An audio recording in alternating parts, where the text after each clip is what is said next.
Harrell.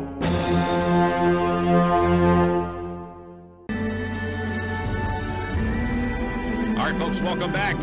Happy Independence Day, I guess, right? July 2nd. This is when the vote actually took place. They didn't sign the thing until July 4th. Welcome to the program. We have Senator-elect from District 15 in the great state of Arkansas, Senator Mark Johnson. Senator-elect Mark Johnson. Hey, thanks for being on the program, Mark. Thanks, Paul. It's always a pleasure to be with you on this. I guess we could just celebrate this whole week. We'll just call it Independence Week. Let's do it. Independence Week. I like it. That's like, that's my wife says that the month of June is her birth month. So she wants to celebrate her birthday all month long. And yes, we have a saying around and I won't make a big deal out of it. Someone will get back to her, but we refer to the week or two around my wife's birthday as Kathy Fest, so please don't spread that with anyone. Kathy Fest. Okay. Something tells me that your wife and my wife would get along in their, I'm sure they would. Interpretations of birthday. Oh, it's so interesting. You put that clip of President Reagan.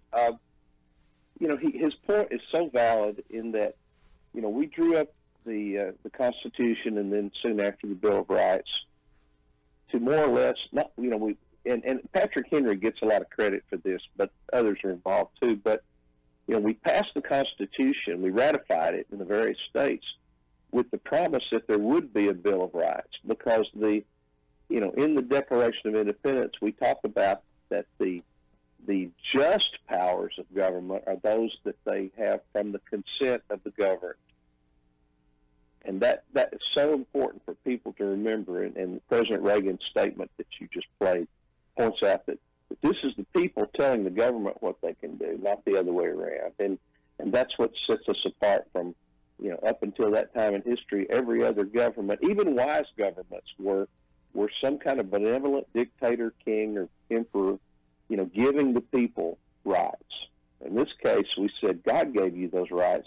We're just going to create this mechanism to secure it. So I'm so thrilled that you played that clip from President Reagan. It really summed things up. Yeah, and there is. I'm glad that you mentioned, that the rights come from the Creator. That is such a key difference, with America versus other governments, and it fundamentally established America under a form of humility, because we're saying we don't have all the answers, and that's a very strange thing for any government to do, because like you said, there was always some. Well, first of all, America stands in complete contrast to King George, and they were like, this is strange because we're preaching the gospel.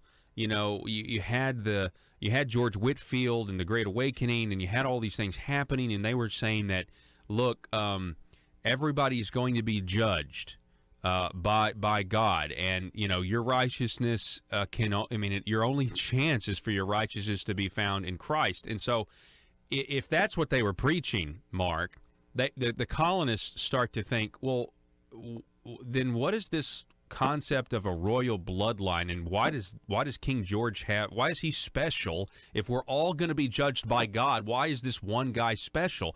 And that, I feel like, planted the seed that eventually allowed us to throw off the yoke.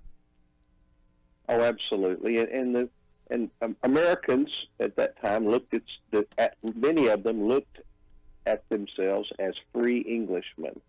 And as Parliament and the King began to treat them like they were something less than that, second-class citizens or subjects, if you will, that was the real beginning of it, because George Washington and Thomas Jefferson considered themselves equal to all of their former kinsmen, on the other side of the moat. And that was sort of the thing. Wait a minute, I'm just as good as the Duke of whatever, and that was the beginning of that, is seeing each other as equal. But I really want to thank you for having me on. It's never like you think it's going to be. It doesn't matter. I've been around. A lot of people that know me know I've been around this stuff all my whole life, but being a senator-elect is very different than just thinking about it, or even, 50, 60 years around the institution. You're now kind of having to actually make those decisions. And Paul, one of the things I promised in my campaign is I would work on ethics, and I've been working on it.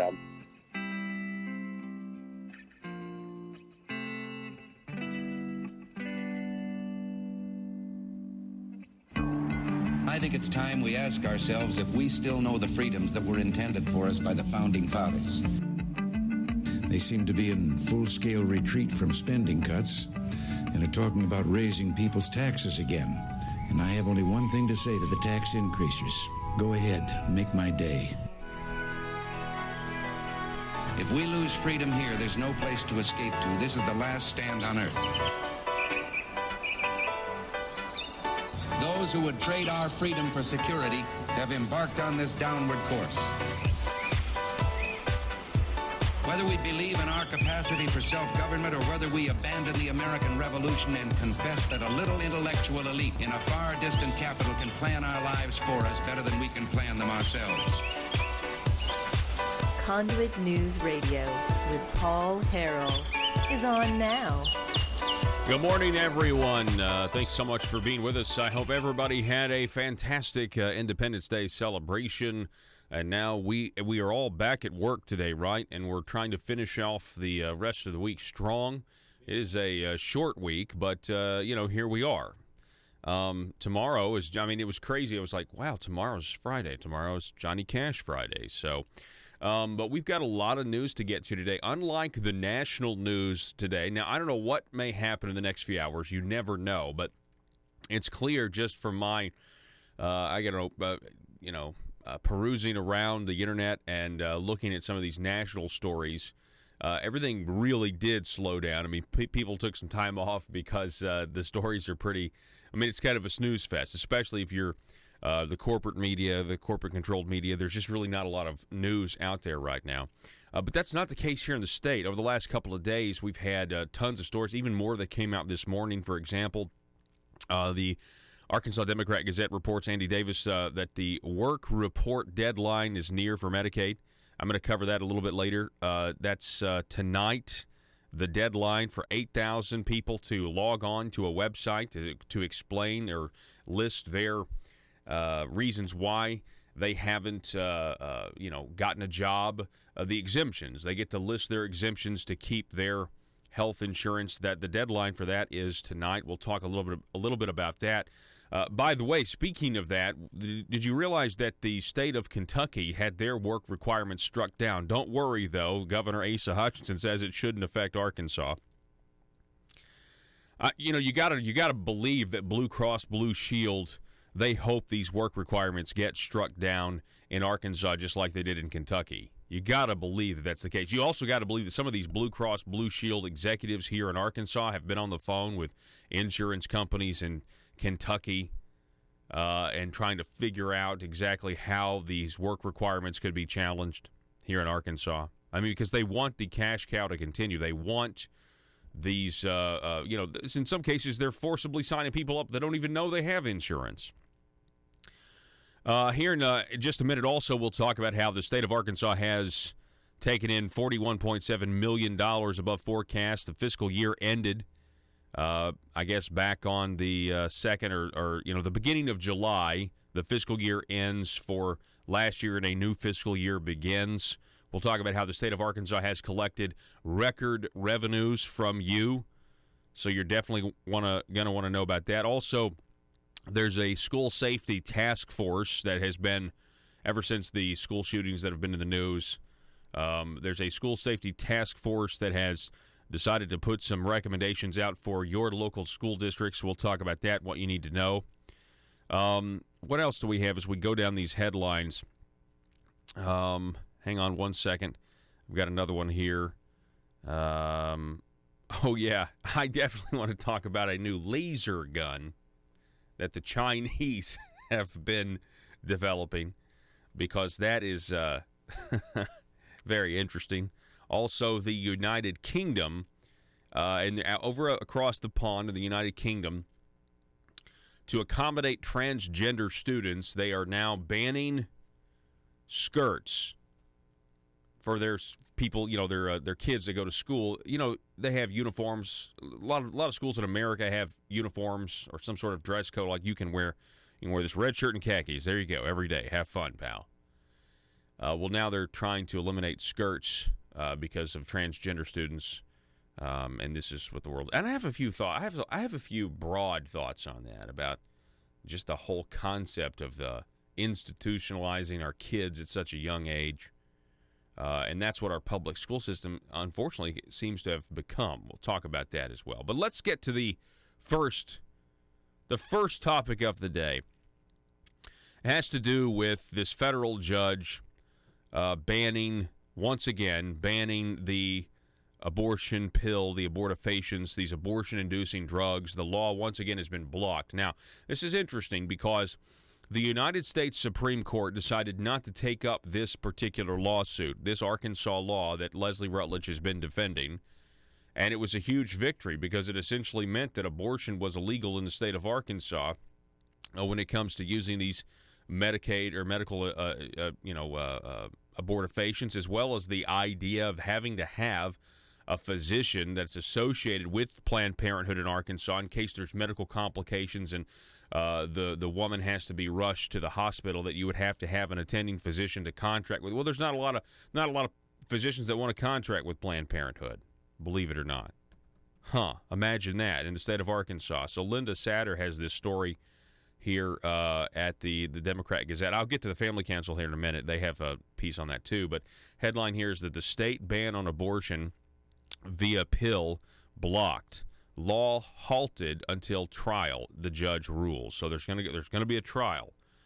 And essentially it's Act 577 of 2015, also known as the Abortion-Inducing Drug Safety Act, requires doctors who perform pill-induced abortions to first secure a contract with a second obstetrician or gynecologist who has hospital-admitting privileges and agrees to treat the patient if complications arise. Now, that may seem like a lot, but I don't think that's out of the question. And the whole concept is this law is trying to acknowledge the fact that these procedures are not safe many, many times, and that if you're going to do this, we want to make sure that you're safe about it. And if you don't have a doctor, obstetrician or gynecologist who has admitting privileges and agrees to go along with this scheme, that is, you're going to induce, if you will, that results in the life of a child being taken. Imagine that. There are not a lot of doctors in Arkansas that want to contract with Planned Parenthood. It's a really, really well thought out law. And I'll say it because to me, this is, as far as I'm concerned, life and death, it's war to me. And we've tried to save as many lives as we possibly can. And when you do, and if that's the goal, to try to save as many lives as we possibly can, then thinking through a bill like this is extremely clever. And I think the stakes really necessitate this type of behavior or this type of thought and tactics, if you will. The Family Council over here, if you go to this email they sent out, they had an email alert that sent out a couple of days ago. You can go ahead and throw that up there now, Joe. On Monday, U.S. District Judge Christine Baker issued an injunction blocking Arkansas's 2015 Abortion-Inducing Drug Safety Act. The law requires abortion-inducing drugs to be administered according to FDA protocols and ensures clinics that perform drug-induced abortions contract with a physician who has hospital-admitting privileges to handle any complications from the abortion. In May, the U.S. Supreme Court declined to hear arguments over a 2016 order Judge Baker issued against the law, allowing it to go into effect. On June 19th, Judge Baker issued a temporary restraining order blocking the law's enforcement in Arkansas. Her latest decision makes that temporary restraining order permanent, meaning the law will remain blocked for the time being. Family Council President Jerry Cox issued a statement saying, quote, "This is a bad ruling. This law protects the public health and safety of women in Arkansas.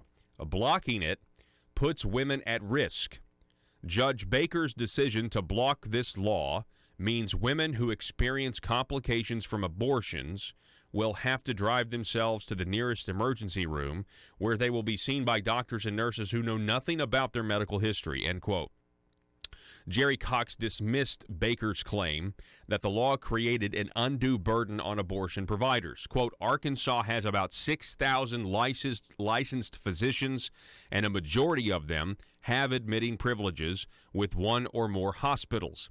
It is not unreasonable for the state to require abortion clinics to contract with a doctor who has hospital admitting privileges. Cox said he is confident the law will be upheld on appeal. Quote, ultimately, this issue is going to end up in a higher court. Attorney General Rutledge's office has done an excellent job defending this law. Her team won some big victories in federal court last year, and I believe they will win the fight to uphold this law as well, end quote. That is the statement by Jerry Cox to the Family Council. Now, if we kind of take a look at some of the national implications here, you've seen the headlines about how Arkansas is one of the most pro-life states in the country at this point. Polling and not just polling, but laws like this one, for example. But right now, with the resignation of Anthony Kennedy from the Supreme Court of the United States, everyone, I mean, you know, some Republicans included, are trying to bully or caution President Trump. That's not going to work out well for him. That's my prediction. They're trying to caution President Trump, please don't nominate a Supreme Court justice that is hostile towards Roe versus Wade, the 1973 decision that essentially made the genocide of 50 million human souls possible. And it's actually more than that if you think of the babies would have had by now. It's a lot of responsibility, to say the least, that, well, it's a lot of responsibility that's on us, I feel like.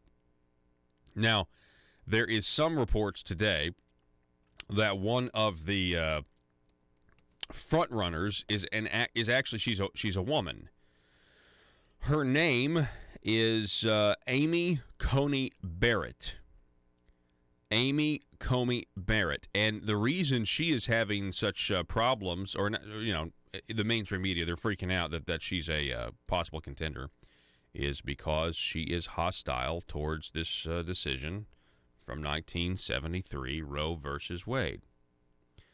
And for some reason, I mean, you have the Chicago Tribune reporting on this, but really the BBC is what's interesting to me, where we have the folks, once again, across the pond very interested to see what's going to happen. So I guess the reason I bring this up is if Donald Trump does, in fact, whoever it is, but if he does, in fact, nominate a Supreme Court justice who is hostile towards Roe versus Wade, or I wouldn't say hostile, I'm probably using the media's tactics. I'm just going to say that disagrees with it, that thinks, you know what, I don't think we should be in the business of drawing these arbitrary lines in the sand of saying this person is not a person under the Constitution and therefore has no rights. But out of the womb has rights. Inside the womb, no rights.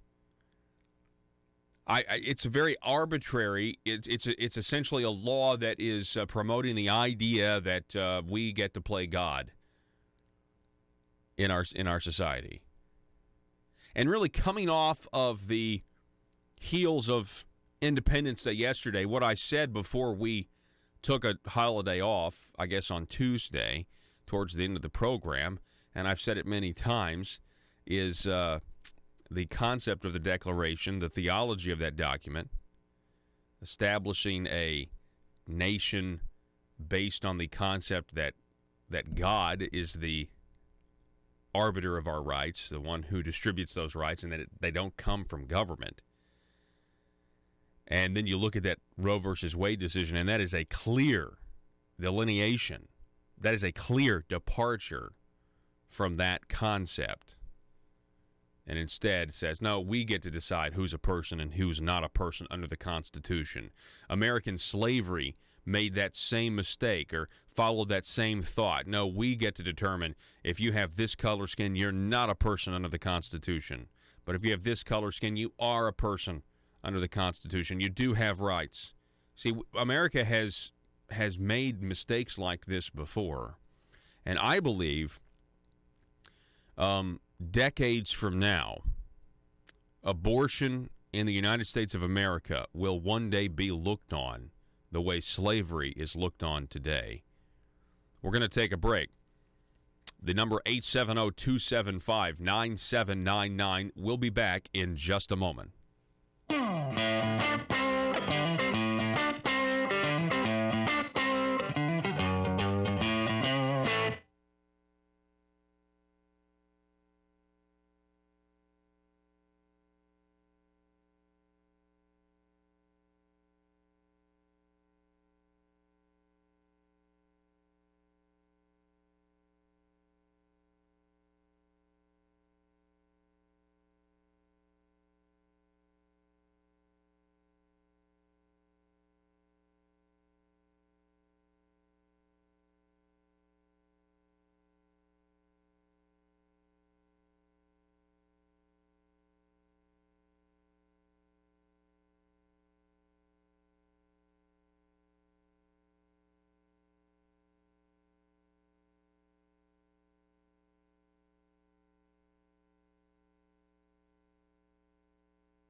This is ASA News, The Parrot.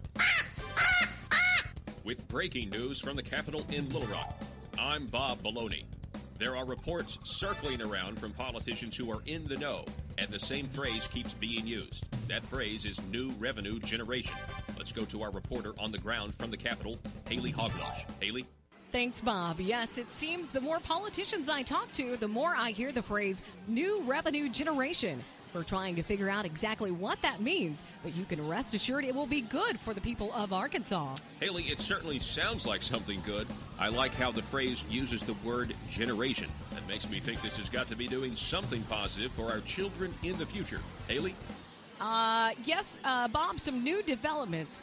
I've just been speaking to some people who are here and are not politicians, and they tell me the phrase new revenue generation is actually code for a new tax. Oh, my. Well, if this is true, Haley, that would add to a growing list of new taxes that have barely made any headlines at all, so it's best not to discuss them here on ASA News, The Parrot. Yes, Bob, I know it's sure to make government officials angry that their phrasing of the new revenue generation has been changed by the people and called a tax increase. I would expect an announcement from Mother Government soon to set the record straight. What is the new tax? Revenue generation, Haley? Well, this new tax, a new revenue generation would add to a growing list. First, there was a revenue generation on movies, books, and songs that people download using the internet. And next, there was the tax increase. I'm sorry, Bob, the new revenue generation on all purchases made using the internet. And now I'm told this new revenue generation is a tax on the people's patience. I realize the people don't like it, Haley, but specifically, what is the new tax? Revenue generation. No, Bob, I'm telling you, according to the activists here at the Capitol who have gathered and are listening to some radio broadcast, the revenue generation is literally taxing the patience of the people of Arkansas.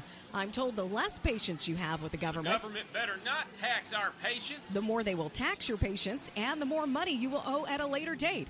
I'm also told the collection method on taxing your patients will be decided in a newly formed multicolored ribbon task force. How taxing. PHP Parody.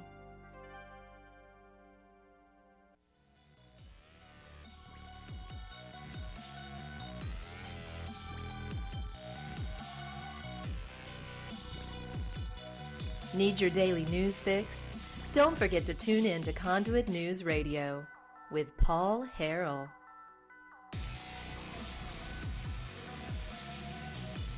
Yeah, so the only thing I can see, the narrative right now, if we're talking about, abortion in this country And considering that the state of Arkansas has a really good law that is once again being blocked by Judge Baker, that would simply just require you to have a contract with a physician. You're going to get an abortion, and you're going to use the medical abortion. You need a contract with a physician that has hospital admitting privileges. And, of course, I think that's a common sense thing to do. Judge is blocking it because, I mean, the judiciary seems to be in a position where not all of them, but many of them, they believe personally that abortion is a good option for people in our society, and it needs to be kept viable, pun intended. So, what I can see from the mainstream media, though, nationally, is they are really coming out, and they are trying to shine some light on this potential Supreme Court nominee to replace Justice Anthony Kennedy. Again, her name is Amy Barrett Cohen. And the New York Times, for example, over the weekend, well, it's not a weekend. It feels like a weekend because we took the middle of the week off. But the New York Times essentially is saying that that she's dangerous. She's the most tactically fascinating of the front runners in several ways, the New York Times. At 46, she's the youngest, so her time on the court could easily cover 4 decades. She's a longtime resident of Indiana, which happens to be home of Joe Donnelly, one of 3 Democratic senators whose votes are most clearly in play when it comes to confirming Trump's nominee. Trump won Indiana handily in 2016, and Donnelly's up for re-election in November. He'd be nervous about blocking any of the president's picks for the court. He might be doubly nervous about blocking Barrett. In terms of experience, she'd be an atypical nominee. She'd be the only justice on the Supreme Court without the imprimatur of the Ivy League, and there's little whiff of the coastal elites about her. She did her undergraduate work at Rhodes College in Tennessee and then attended law school at Notre Dame, where she subsequently taught for more than a decade up until her appointment to the circuit court last year. Now, when she was appointed to the circuit court by Donald Trump last year, Dianne Feinstein criticized some of her writings because she's a devout Catholic.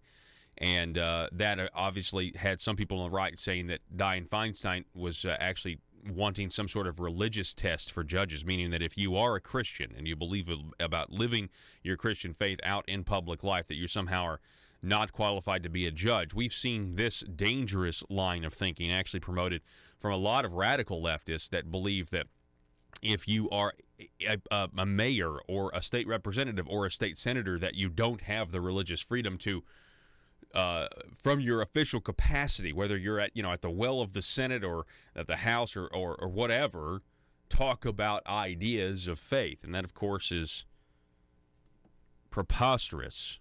But this is kind of where we're going, and more divided than ever when it comes to basic concepts like this. Of course, we all know this.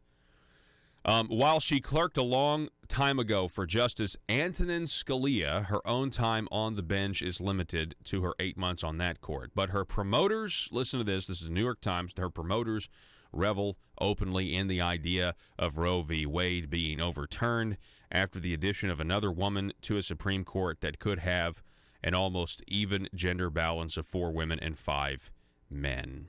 Of course, if Trump nominates a woman, it's just because he's sexist, right?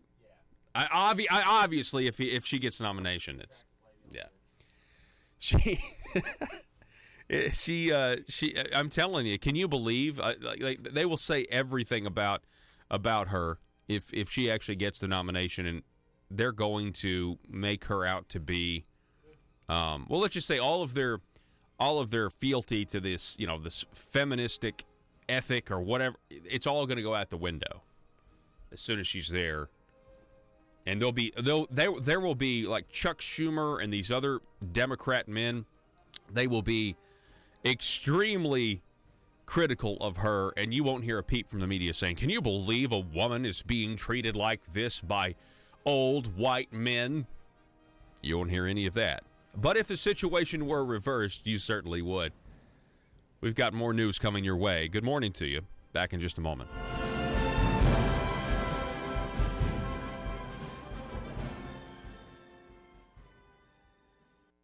actually working on a draft of a bill. I've talked to some other legislators about it, specifically some House members as well, and I'm working on this thing, and I don't want to take anything away from the work that the new Senate Ethics Committee is doing, because they're kind of doing an inside thing. It's an inside baseball.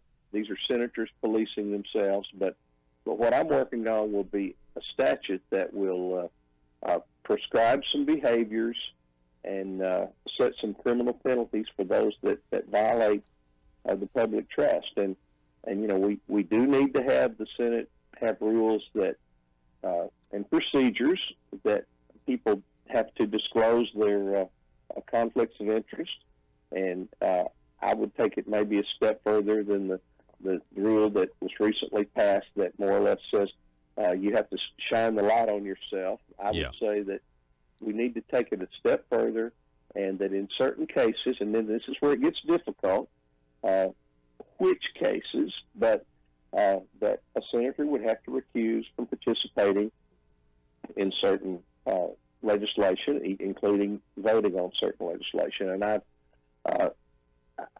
whatever I come up with, and my other colleagues that are working with, whatever we come up with, it'll have to meet that test. That's actually a really good point, Mark. Sometimes they are incompatible. So are we willing to how many legislators down there now, or people, you know, who are involved in the process, are willing to accept that as a potential outcome? Because if we are willing to accept that as a potential outcome, meaning there's some legislators, you know, who are attorneys, that it's just not going to be compatible for you anymore, you're going to have to alter the type of clients that you take. I feel like that's perfectly reasonable. You know, if it means that we as a people have more confidence in our government, that they're not enriching themselves, you know, through this illicit manner or having this conflict of interest. But I'm kind of also skeptical at the same time.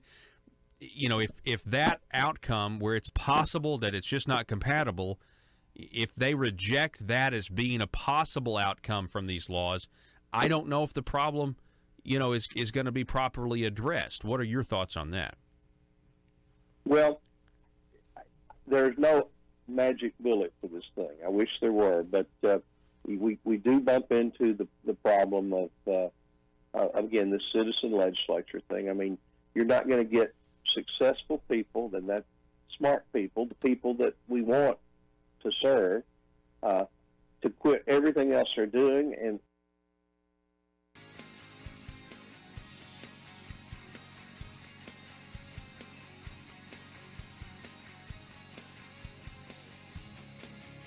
the intersection of conservative ideas and reality. Conduit News Radio with Paul Harrell. Yeah, so I cooked a 19-pound brisket yesterday. Well, actually, I told you about this brisket, I guess, on Tuesday. Then I had it marinating for about 24 hours. Some people want to know how things turn out. It turned out fantastic, but I had actually never let it sit for as long as I let it set. So my daughter's birthday is today. She's 1 year old today. Matter of fact, I guess at about 10:50, it'll be officially 365 24-hour days. But you know, it's kind of. I really wish, I just because of what I do for a living, I was really hoping for that July 4th birth, but we missed it just by a little bit. I will just say that, you know how some people who are born on the 24th or 25th of December, it's like, you know, you're just going to have to get over it, man. Like, and that's kind of the way I feel about her, you know. She's just going to have to get over it that, hey, there's going to be fireworks around your birthday for forever. So just enjoy that. But so we kind of had a lunch yesterday over at my house, and we had friends, family. It was a lot of fun, and we did just a little, you know, Jerry Seinfeld says your 1 year old birthday, your first birthday and your last birthday are similar. You don't really know what's going on. You don't know your friends. People around you and they tell you, these are your friends. It's a great bit.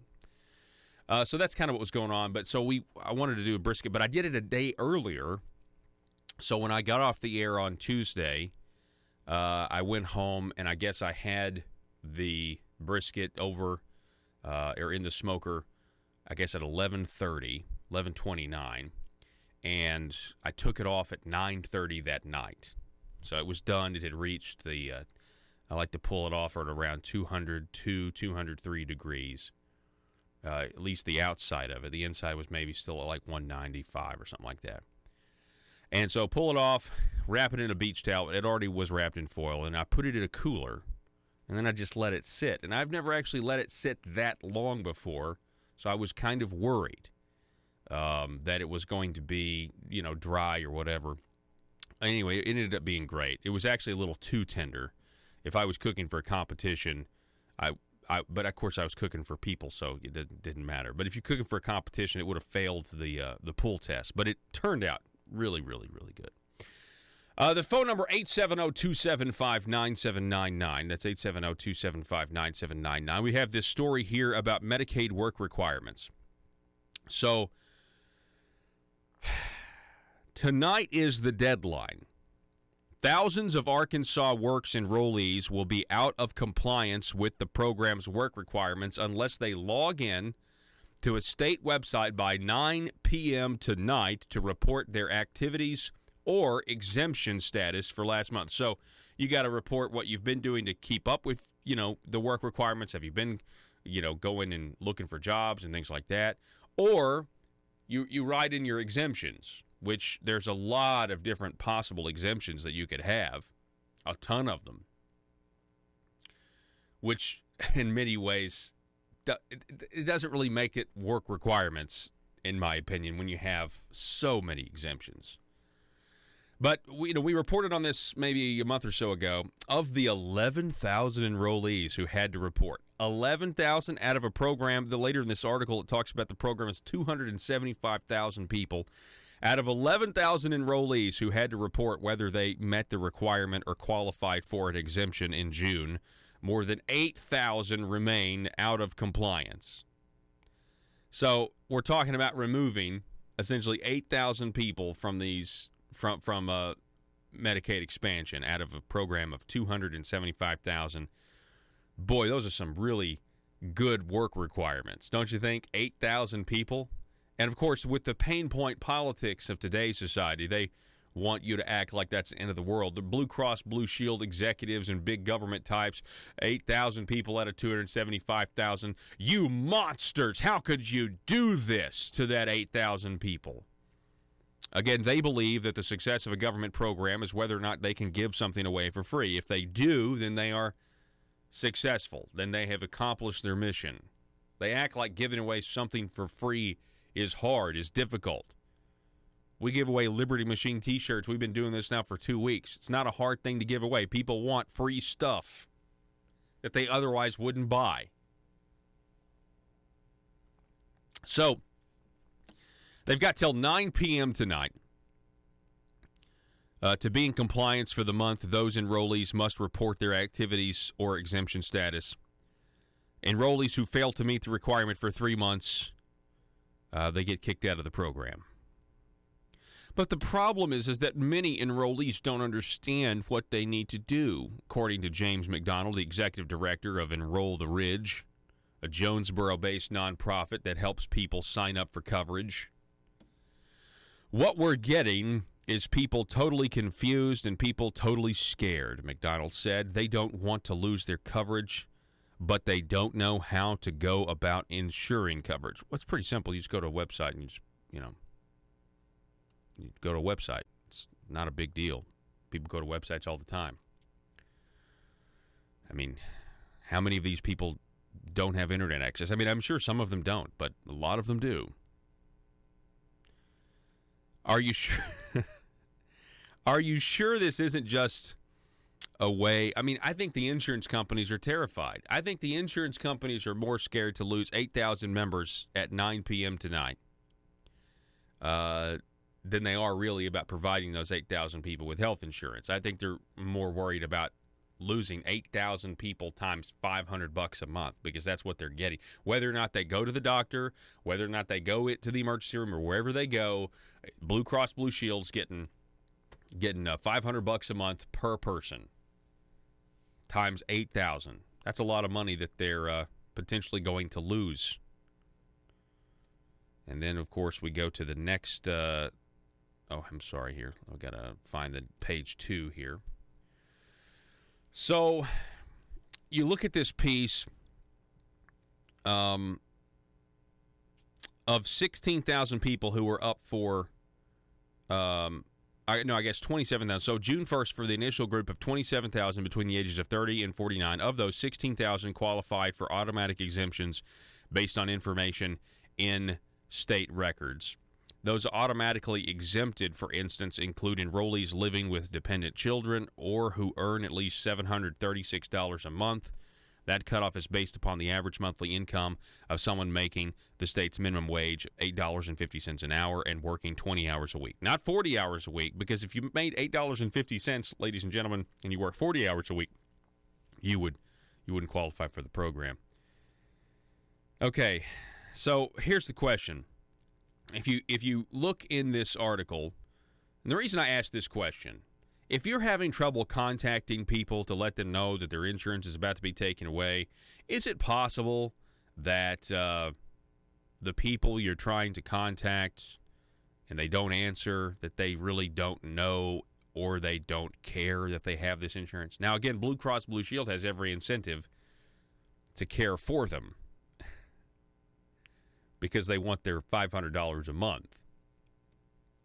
Arkansas Blue Cross and Blue Shield, one of the 3 insurance companies offering Arkansas Works plans, has been sharing information with insurance agents and healthcare providers and trying to contact its customers through letters, phone calls, emails, and text messages to let them know that they're required, or to let them know about the requirement and offer help using the website, spokesman Max Greenwood said. Again, the question would be, if you're having trouble contacting them and you're going through text or emails and they don't, so is it possible that they don't know they have insurance or they don't care? I mean, how many of these people have just been signed up and they didn't even know what they were signing up for? I mean, I get the feeling that Blue Cross Blue Shield sees some members of the Arkansas population as just, kind of blank faces with like $500 plus written on their foreheads.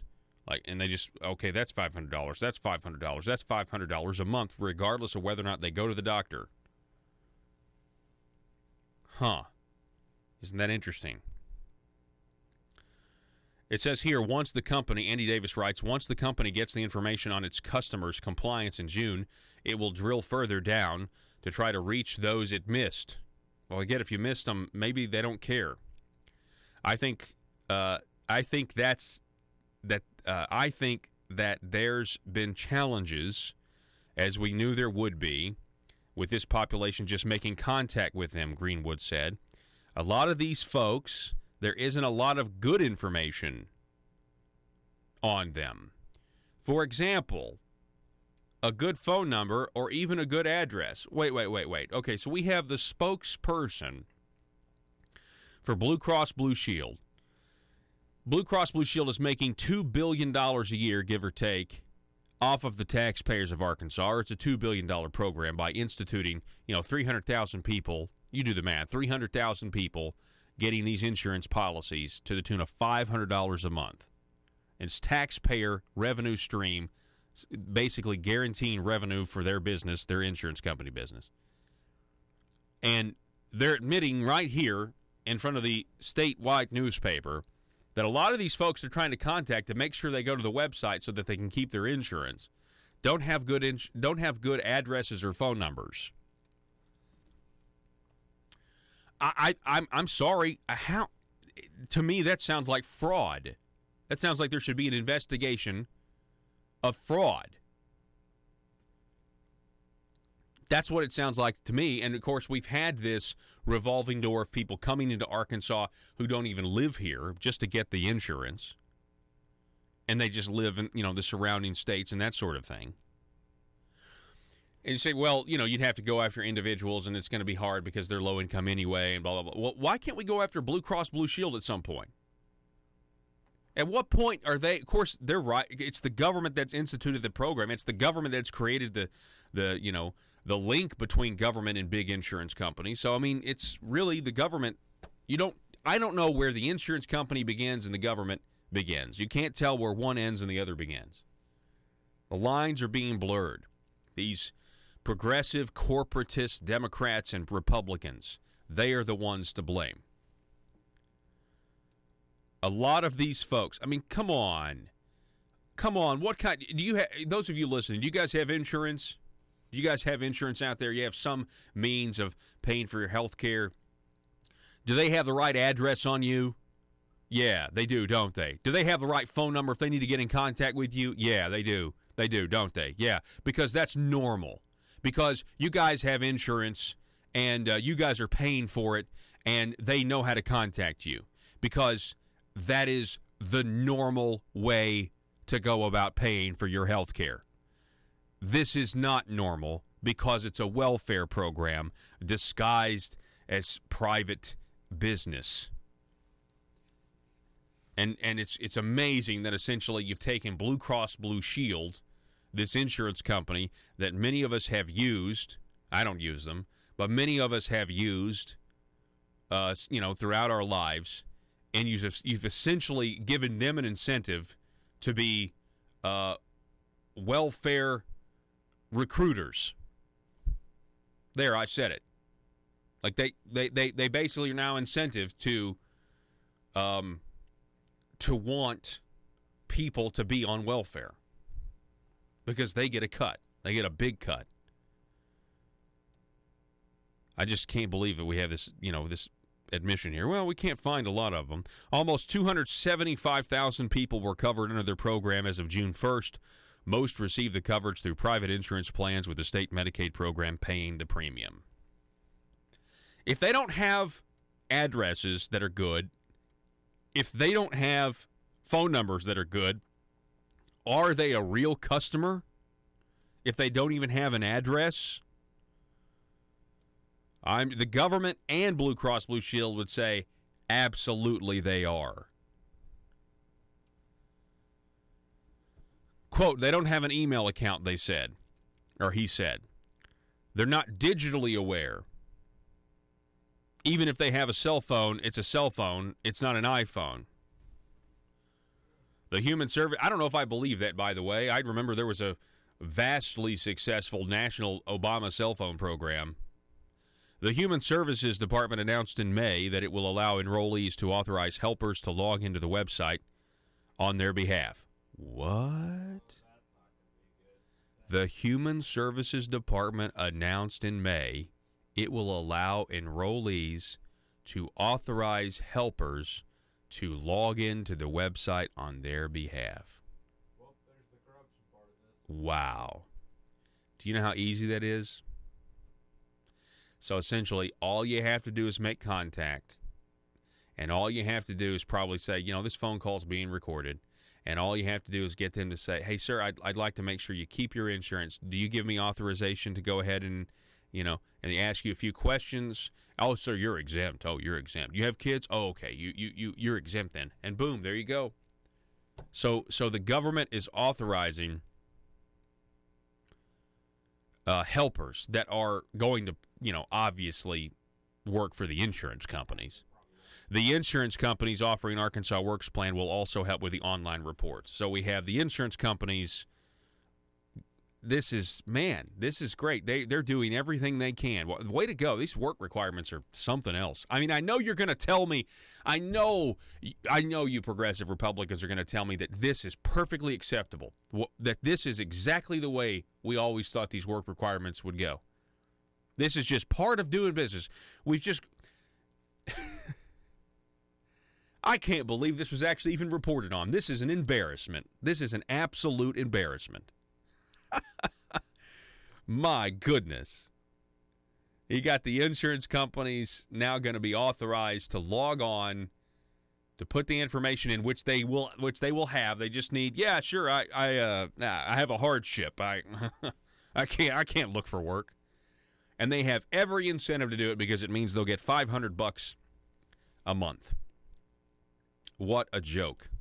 What a joke this is. The phone number, 870-275-9799. You got till 9 p.m. tonight to sign up, but something tells me you're going to have a little bit longer because you have to fail to meet these requirements for 3 months, and something tells me that there's going to be a huge push to get insurance company helpers to get in contact with these people and make sure that the gravy train, one of the biggest scams ever pulled off on the people of Arkansas, continues. And again, the lines where government ends and the insurance company begins are extremely blurry. We've got to go to break, folks. 870-275-9799. Back in a moment. Russellville-based firearms manufacturer Omega are making clones of the most notable German firearms in the world. These delayed rotor-lock firearms have been and are currently used by law enforcement and military worldwide. At Omega, they manufacture their guns right here in Arkansas and produce the best reproduction in the marketplace that comes with a complete 5-year warranty. At Omega, they take firearm manufacturing seriously and offer discounts to active and retired law enforcement. Whether you're using Omega firearms to defend the public, defend your family, or for target practice, Omega has your back. For pricing, go to omega-guns.com. That's omega-guns.com. If you're like me, you believe that small business is the heart of Arkansas's economic engine, and it should be viewed that way by the politicians in Little Rock. Conduit for Commerce also believes, like you and I believe, policies that achieve less regulation and lower taxation help small business in Arkansas thrive. Other policies like small, constitutionally consistent government and reducing citizen dependency on government keeps it from growing and expanding its influence on our daily lives. Conduit for Commerce works every day to educate the general public and legislators on these important priorities in the name of Arkansas small business. By the way, contributions to Conduit for Commerce are tax deductible. Log on now to conduitforcommerce.org and click on Contact Us on the right side of the page. That's conduitforcommerce.org. Go there now and learn the facts on protecting small business in Arkansas.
Exposing the truth and everything the Marble Palace establishment keep trying to cover up. It's Conduit News Radio with Paul Harrell. All right. Jackie, on these work requirements to keep your free Medicaid, Jackie on Facebook writes, the most anyone can earn and not lose their coverage is $1,389 a month. So if you earn more than $1,389 a month working to keep, then you're going to lose your coverage. Now, that is called a cliff. That is called a welfare cliff. So now, I mean, if you were to work more, you're now going to have to make more than $1,389, but you're going to need to make, I don't know, how much would it cost for you to actually go buy and pay for your own plan? So you're now incentivizing people to not take that next job or that next raise unless it's a big raise. It's called a welfare cliff. Folks, we are fast, moving on, we are fast acquiring the technology to enslave ourselves with an efficiency never before seen. Or maybe just one that we really can't imagine. Have you seen this story? It's a Yahoo story, but it's about China, and I saw it on the 3rd because I just couldn't In the context of, celebrating our Independence Day, so China, in order to keep their citizens in check and the protests that might break out in communist China, by the way, a country that Arkansas, our leadership, our governor, loves to do business with, and is, trying to say that recruiting Chinese companies here to use Arkansas resources so that they can then sell the products back to us after we give them all of our taxpayer money. The governor's now trying to say this is consistent with President Trump's MAGA agenda.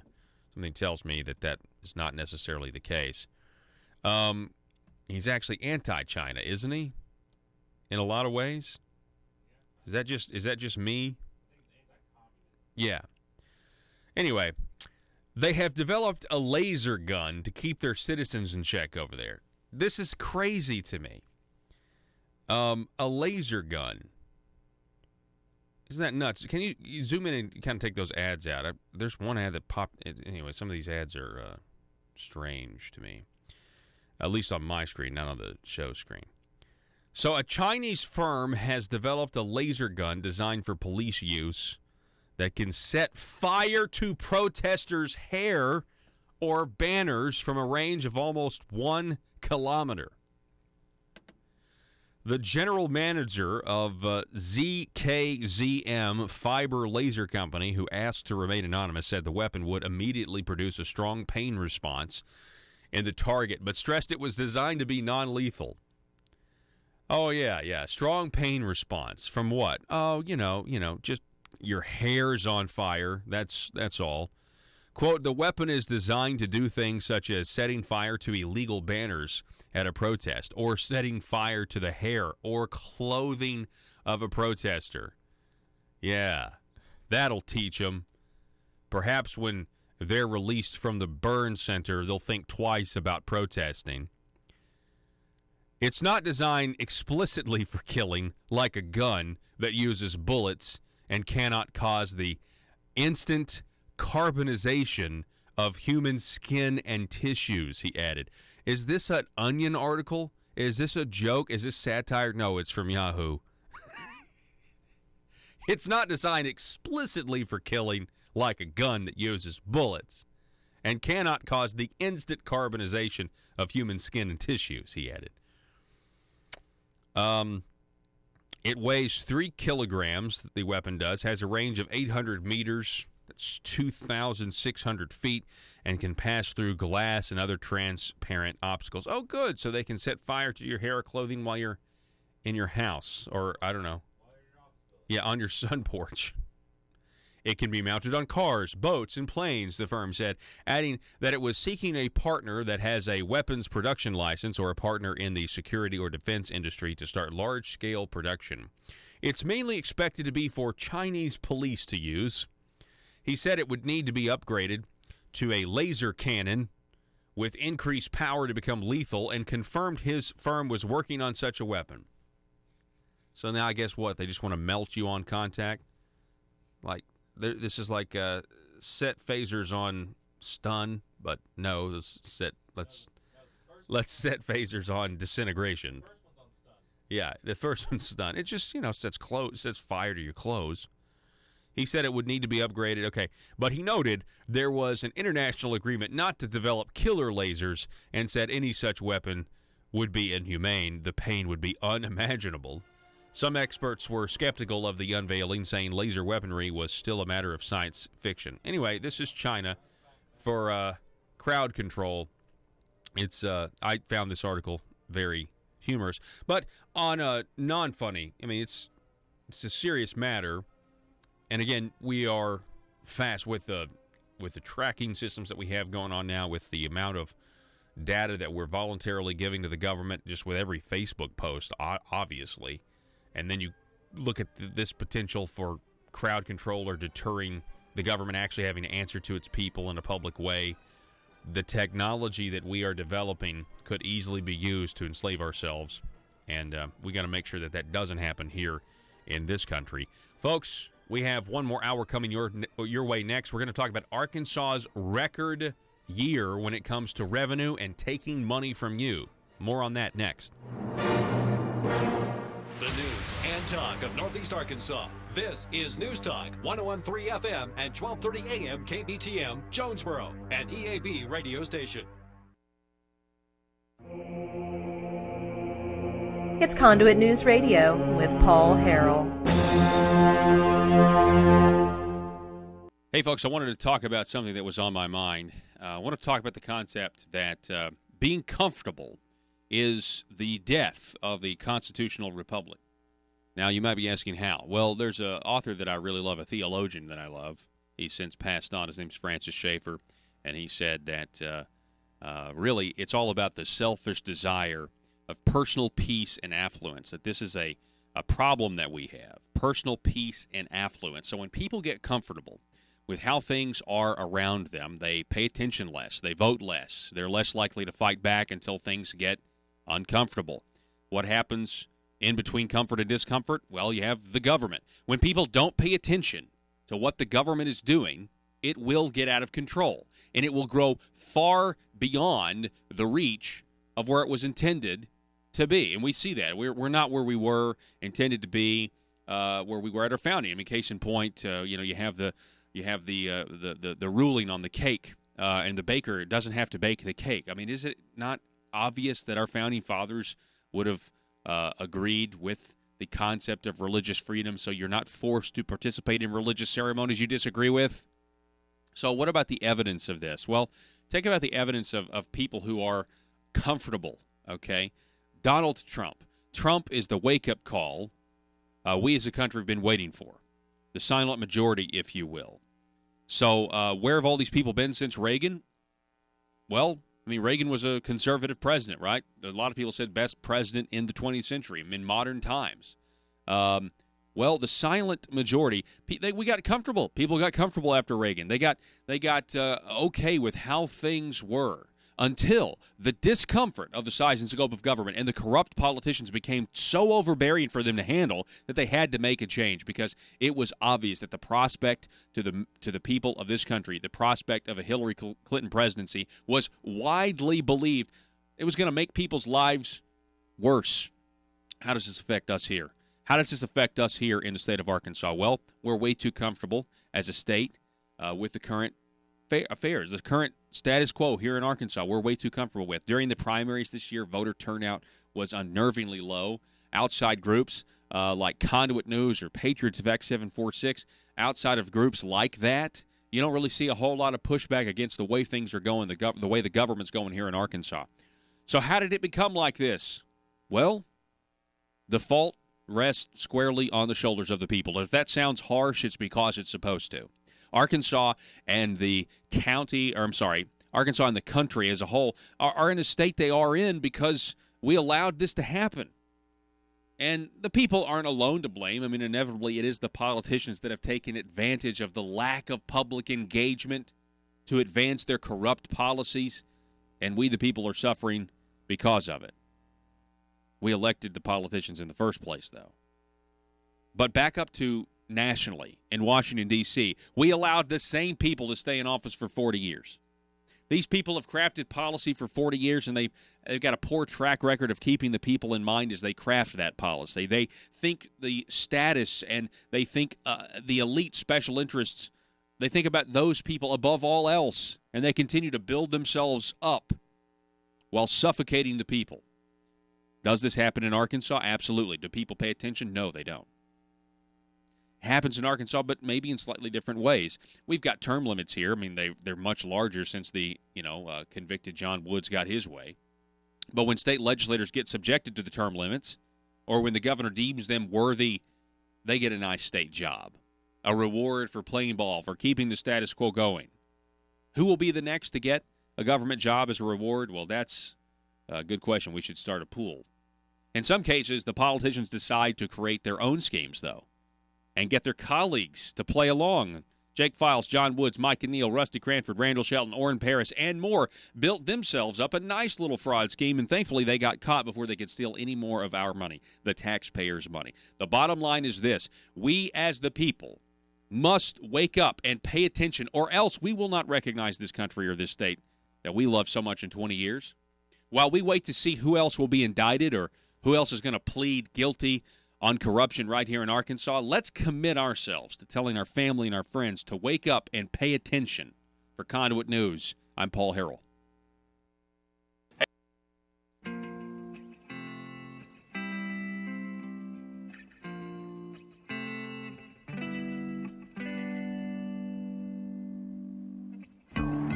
I think it's time we ask ourselves if we still know the freedoms that were intended for us by the Founding Fathers. They seem to be in full-scale retreat from spending cuts and are talking about raising people's taxes again. And I have only one thing to say to the tax increasers. Go ahead, make my day. If we lose freedom here, there's no place to escape to. This is the last stand on earth. Those who would trade our freedom for security have embarked on this downward course. Whether we believe in our capacity for self-government or whether we abandon the American Revolution and confess that a little intellectual elite in a far distant capital can plan our lives for us better than we can plan them ourselves. Conduit News Radio with Paul Harrell is on now.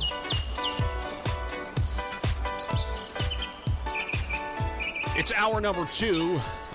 Good morning to you as you make your way to work. There is just a couple things you need to know. What will the first one be? As far as nationally, there's not just a whole lot of news going on right now. You can definitely tell it's middle of the week, 4th of July, Independence Day celebration lull, if you will. I was listening to this. I listened to some of these mainstream news shows on the way into work. When I get up, I guess I get up around 4 a.m. every day, and I was listening to some of these folks, and it's just they reported on a hot dog eating contest. This was one of their huge headlines, was that somebody had shattered the record of a hot dog eating contest. Some guy, I think it's the same guy that always does it. A guy that's like, weighs like $125, and it's like, how does he do this? But I think he had like 76 hot dogs or whatever. I mean, that's the first thing you need to know. There's just not a lot of news nationally going on, but there is a lot of stuff in the state going on. We talked about that last hour, kind of going through the headlines, that the work report deadline is near for Medicaid expansion recipients who are on that free Medicaid Obamacare insurance. And if you don't log on to the website at 9 p.m., tonight, that's your deadline to log in and list all of your exemptions so you don't have to go get a job. We talked a lot about that. There's a ton of information in that first hour about that. You need to go and check it out. Also, we talked about the abortion ban, how the judge is blocked in Arkansas law once again after the Supreme Court, U.S. Supreme Court refused to hear it. And so that's going to be an ongoing thing. Let's see. Oh, yeah, China has a laser weapon that will set fire to people's clothes or hair to deter protesters, or to set fire to their banners or their illegal signs. We talked a little bit about that as well. That's pretty terrifying stuff. Well, let's start here at the top of this hour. Record revenue is what the whiteboard says in studio. And that's because over the last couple of days, we discovered that the state of Arkansas's fiscal year netted them, $47 million more money than they had, $41.7 million above the fiscal 2018 forecast. So the fiscal year 2018 is over. It ended at the end of June.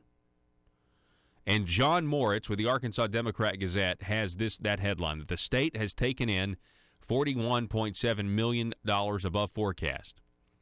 Record revenues, it's a $6.73 billion in collections. That's how much they took from us this year, folks.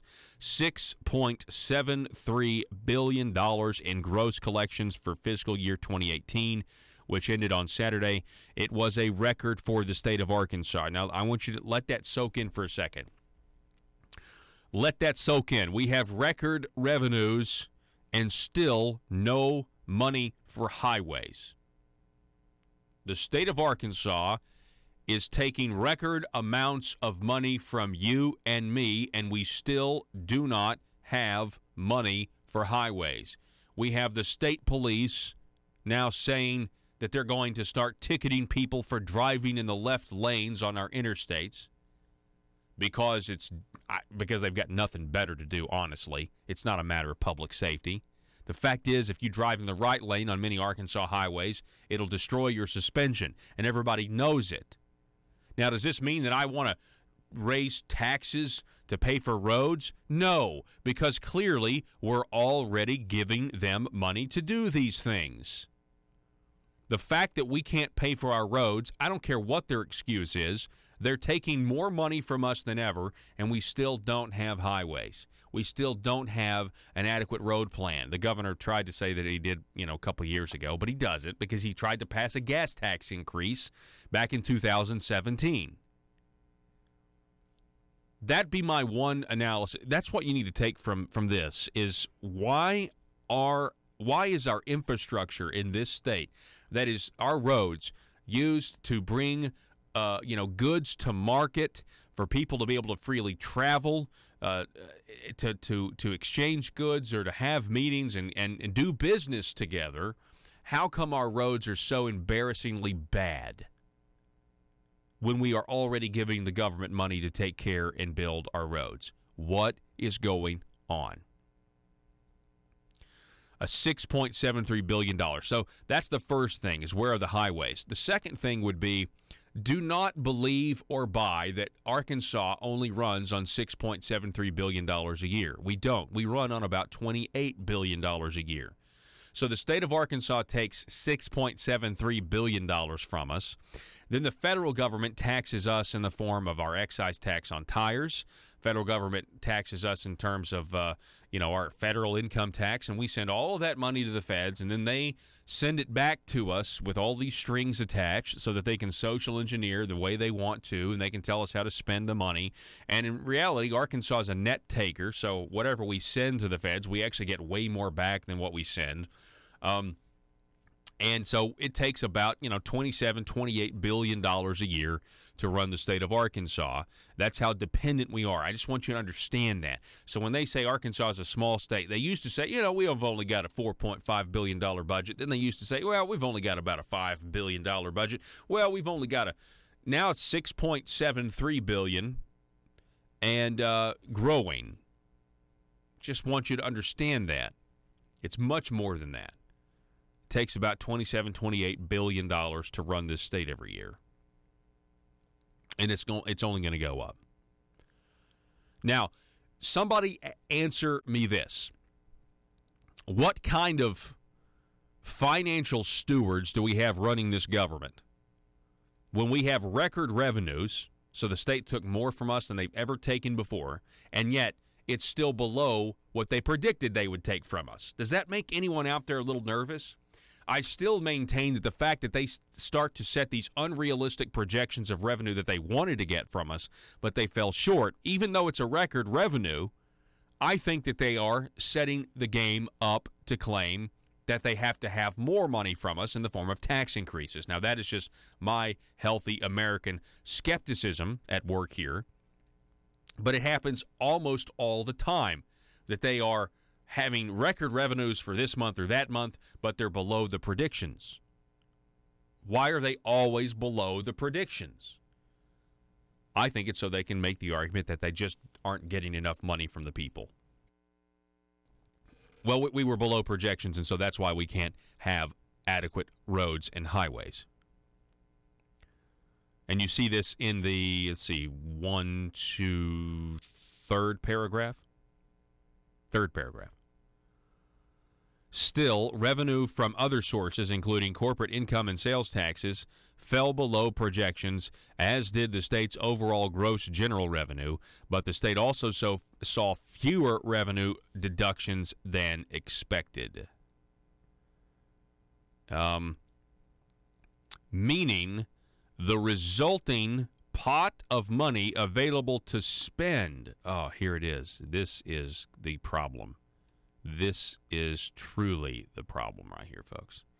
Meaning the resulting pot of money available to spend, about $5.49 billion, was up from estimates at the start of the year. So we have revenue up, and we have spending that is up. Now, what did ACES say about all this? Quote, that is good news. It reflects the job growth we've had in the state of Arkansas, as well as the growth in our retail sector. Overall, of course he's going to, I mean, you know, it's like Ace is going to be like, I really disagree with my leadership. He's not going to say that.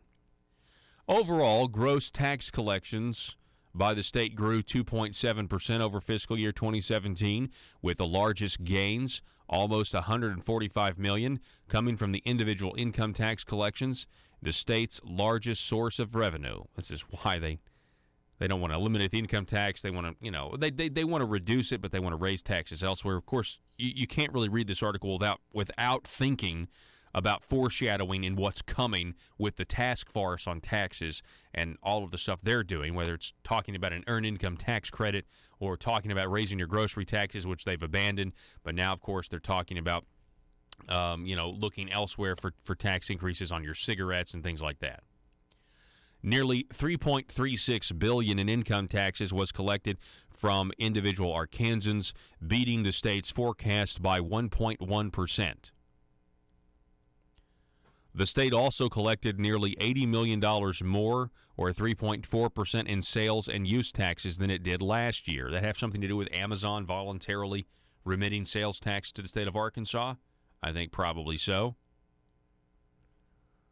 However, the windfall was not quite as large as the state expected, and the $2.42 billion the state collected from sales tax was about $1.4 million, or 0.1%, short of projections. Again, they are short of projections. Why are they setting such unrealistic projections? The biggest shortfall for the month was in corporate income tax collections of $63.5 million, which were $8.8 million below projections. There we go. Listen to this, the higher than ever revenue for fiscal year 2018 came even after Hutchinson and the Republican-controlled legislature cut income taxes in 2 successive general sessions, predicting that economic growth will provide room for even more cuts. Hutchinson said earlier this year that he will ask the legislature in 2019 for a $180 million income tax cut for the wealthiest Arkansans. A legislative task force is reviewing the state's tax code to make recommendations on changes.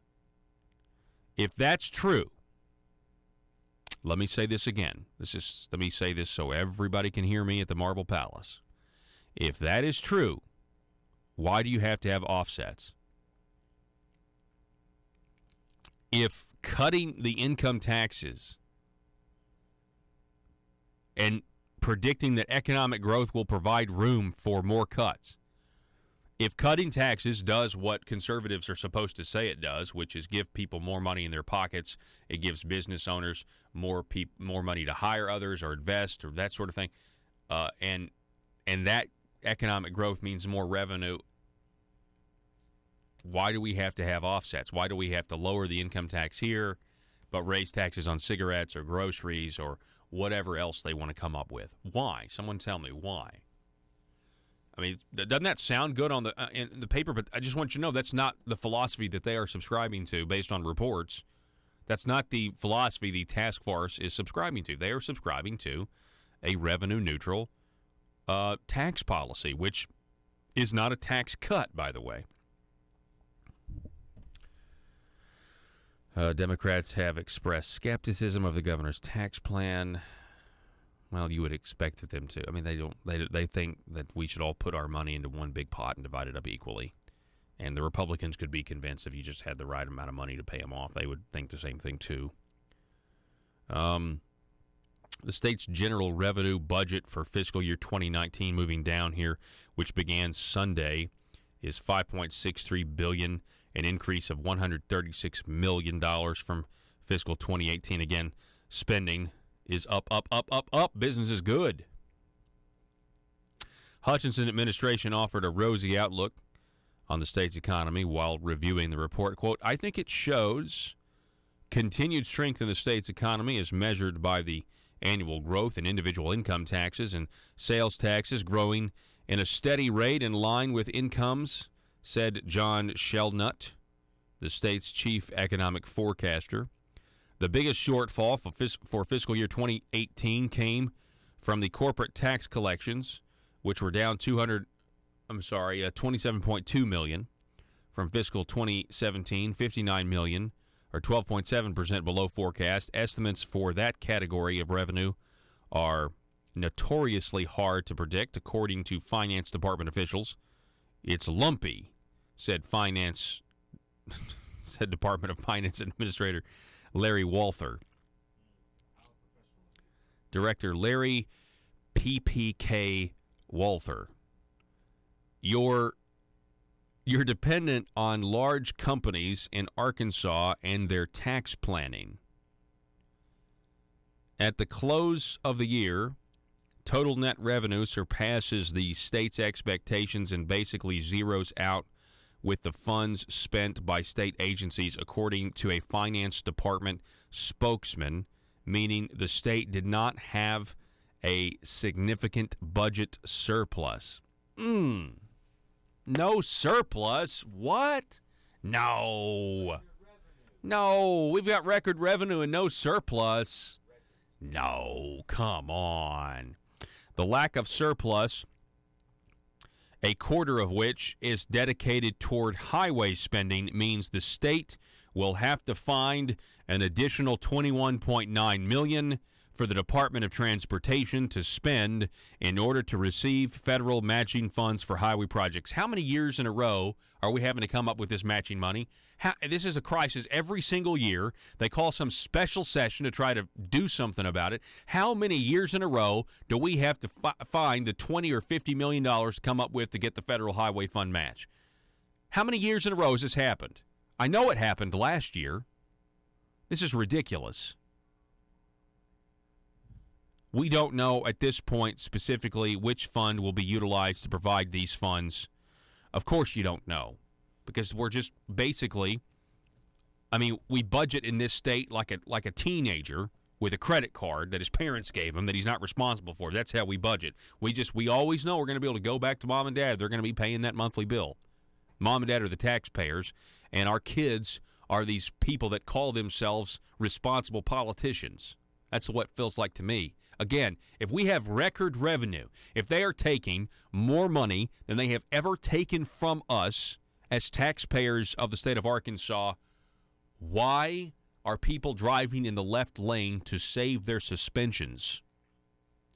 Why are people driving in the left lane on our roads to save their tires from, the tread on their tires from going out too fast? Why is this happening? We are already giving you money to do these things, government, and we're giving you record amounts of money. Please don't ask us for more. Please don't ask us for more. Instead, you need to think about what government has committed itself to do that's outside the scope of what we all agree on. And you've got to also stop spending more money every single year like you do, like we have done and we've seen done under this current administration, the Hutchinson-Hendren government. We've got to take a break. You're listening to Conduit News Radio. Back in just a moment.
In Arkansas, every single hour there is a politician not getting what they want.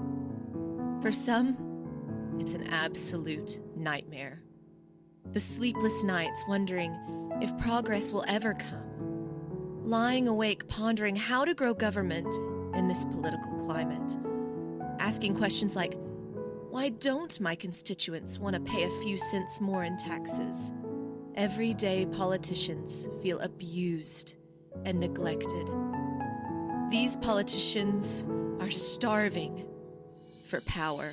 They're hungry, confused, and they don't understand why no one seems to care. Will you be a patriot and commit today to help these poor, starved for power public officials? It's simple. All you have to do is commit to stay silent and never dissent or stand in the way of your politicians' rise to power. Never speak up or get engaged to stop the growth of government. By committing to these simple steps, you will ensure the life of your politician will be filled with contentment and the respect they are desperately seeking, as well as campaign contributions from lobbyists. This message brought to you by Aristocrats Serving Arkansas. PHP Parody.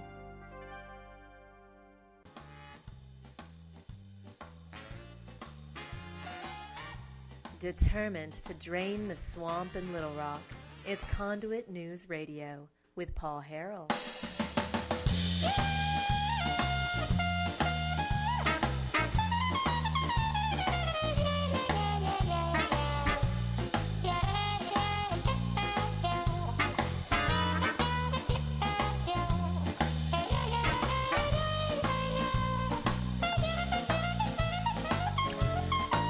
Everybody's talking these days about Tammany men growing rich on graft, but nobody thinks of drawing the distinction between honest graft and dishonest graft. There's all the difference in the world between the two. I've not gone in for dishonest graft, blackmailing, gamblers, saloon keepers, disorderly people. And neither has any of the men who've made it big in politics.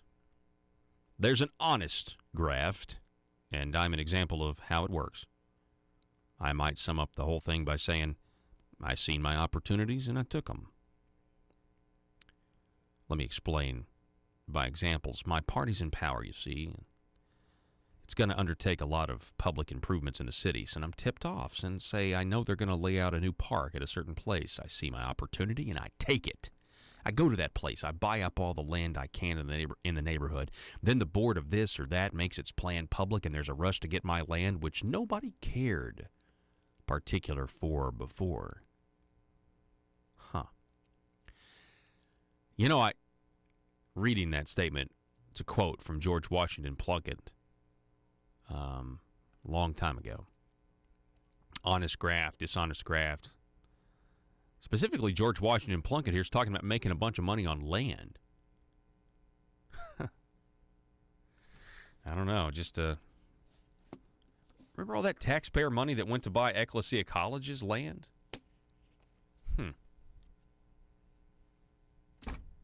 Speaking of public corruption, who knows what the next weeks will bring? Who knows what today will bring? Who knows what tomorrow will bring? Who knows? Maybe tomorrow will be Indictment Friday. Who knows, right? I mean, it's the 4th of July. Maybe nobody will talk about it. It's 4th of July. A lot of people are not going back to work. A lot of people went ahead and took Wednesday off, so they went ahead and took Thursday and Friday off, just had a nice long weekend. They may be at the lake or they may be at the beach or wherever. Who knows? But who knows? Tomorrow might be Indictment Friday. We never know. We might have some interesting things to read tomorrow. We'll have to wait and see. Folks, we have to go to break. We're up against a hard break. Hey, but when we return, we'll be talking with Arkansas businessman Tom Lundstrom Jr. will be with us. I want to talk about tax policy. Back in just a moment.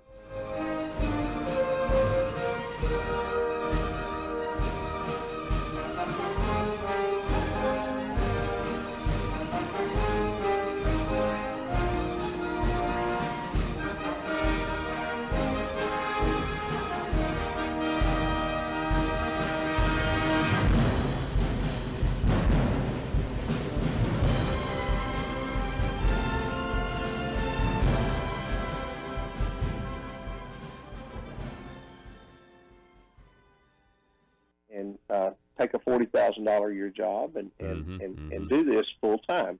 Now, the people could decide, look, you can't have any outside income. This is the only job you can have, and we're going to pay you, picking up $150,000 a year, about what Congress makes, and that's it. You can't get any other income. Well, if we want to do that, that's fine. We've done away with that citizen legislator. We don't have a Senator Gary Stubblefield who is on the farm during the day, and we don't have a Senator Larry Teague who's in the insurance business and understands the day-to-day problems of that. We don't have that. Now that's bad. I think we need that input, but we've got to reconcile those problems. And one thing I want to point out about the things we've seen, the scandals we've seen lately, and I'll mention Senator Files and even Senator A. We want to do that. These people didn't come to the legislature with these clients, this type of business, and those problems. These are people, and I knowing these people, and I'll add Senator Woods to the mix, these are people that came to the legislature with good intentions, and for most part early in their career were good, conscientious, conservative legislators. And somewhere along the way, they were tempted and succumbed. And I say that. Now, that doesn't mean there aren't people that are elected to the legislature that first day they sit there, they're crook. Yeah, I mean, Mike O'Neill, it didn't take Mike O'Neill very long, and he was compromised pretty much immediately. Well, I tell people, and some people will shock when I say this, I say, Nick Wilson came to the Senate as a reformer, and a little bit too liberal reformer in my view, but that's not, never had a crossword with Senator Wilson. But Nick was part of the reform group that were trying to take down some of the old ways of doing things, where a senator was not just openly on a particular side. He was actually the paid lobbyist for a particular interest group. Mm-hmm. And it was perfectly legal at the time. And we look back at things like that almost in shock, but it was just accepted at that time. So, and in fairness, Nick came to one of his movements were to try to break that up. Well, he succumbed to the dark side, and people are tempted, and there's, you add the kind of money that's flowing through the Medicaid program to the mix, and you've got unscrupulous people like Mr. Cranford, and you get the result that we've seen, and it's not a good thing, and it causes the people to need to be much more conscientious. I agree with you, and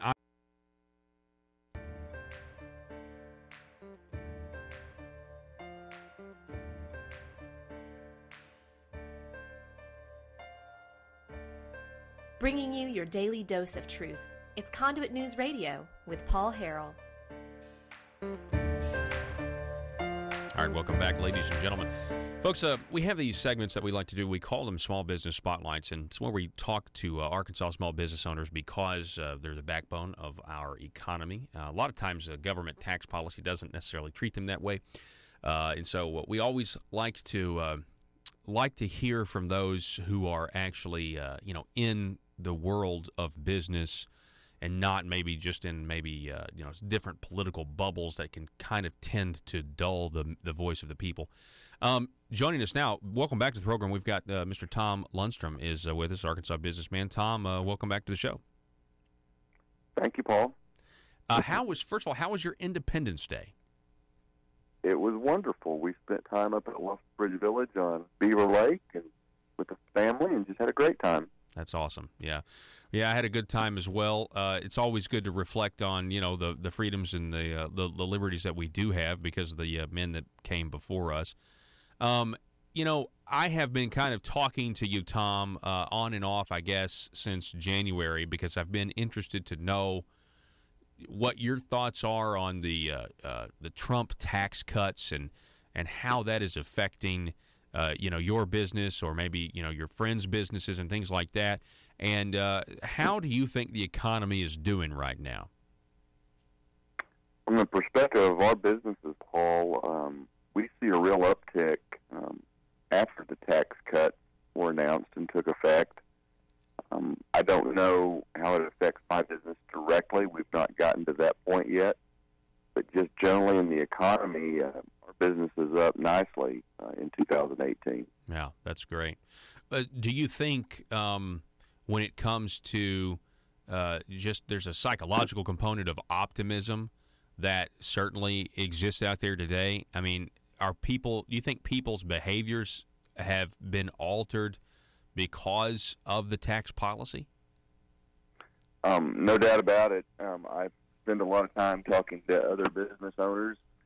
Level of optimism is higher than I've seen it in a long time. I have friends in the automobile business. They're selling more vehicles.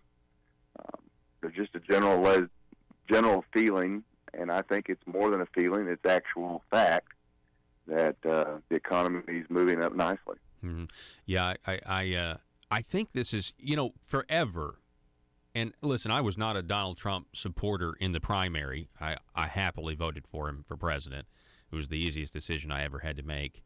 But, forever you've always heard, we just need a businessman. We need somebody who's a businessman to be in the White House and that sort of thing. And Donald Trump is certainly that because his business was in the service industry.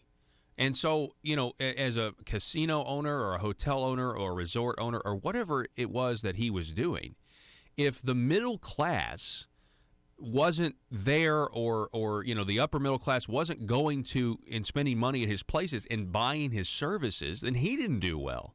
So, I mean, to me, I don't hear very many people making that connection, but I think that's one of the reasons why things are working so well and people are having this optimistic, and I do think the tax cuts are a big thing. I think we got to do something about the gas prices, but he's working on that.